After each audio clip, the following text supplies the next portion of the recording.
Gastric সমস্যা থেকে ভালো থাকতে চাইলে আপনি 4টি পরামর্শ মেনে চলতে পারেন। ইনশাআল্লাহ ভালো থাকবেন। আসসালামু আলাইকুম। আমি doctor Yusuf Arafat, public health specialist and consultant, homeopathic medicine. আমাদের শরীরে যে রোগগুলো উৎপত্তি হয় এর মধ্যে একদম প্রাথমিক একটি রোগ হচ্ছে গ্যাস্ট্রিক। আর এই গ্যাস্ট্রিকের কারণে সৃষ্টি হতে পারে আলসার, ক্যান্সারের মতো আরো অনেক জটিল রোগ। কিছু প্রাকৃতিক নিয়ম পালন করে আপনি এই সমস্যা থেকে সমাধান পেতে পারেন।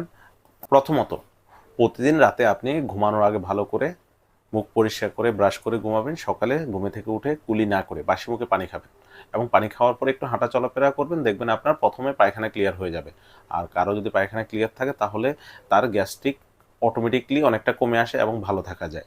দ্বিতীয়ত, আমরা প্রতিনিয়ত যে খাবার গ্রহণ করি, খাবারের আগে কিছু পরিমাণ পানি পান করে নেবেন। খাবারে যতটুকু প্রয়োজন ততটুকু পানি পান করবেন।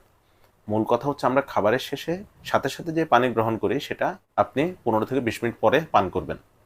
তৃতীয়ত, যে খাবারের পরে বিশেষ করে দুপুরে এবং রাতে ভারী খাবারের পরে 5 থেকে 10 মিনিট পায়চারি করবেন। এতে হজম প্রক্রিয়াটা ত্বরান্বিত হবে এবং হজম ভালো হবে।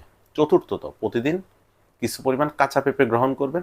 দেখবেন আপনার হজম ভালো থাকবে এবং সুস্থ থাকতে পারবেন। আর এই গ্যাস্ট্রিক থেকে বা এই গ্যাস্ট্রিকের কষ্ট থেকে আপনি অনেকাংশে ভালো থাকতে পারবেন। আপনার সুস্থতা কামনা করে আজ এই পর্যন্তই। ভালো থাকবেন, সুস্থ থাকবেন। আসসালামু আলাইকুম।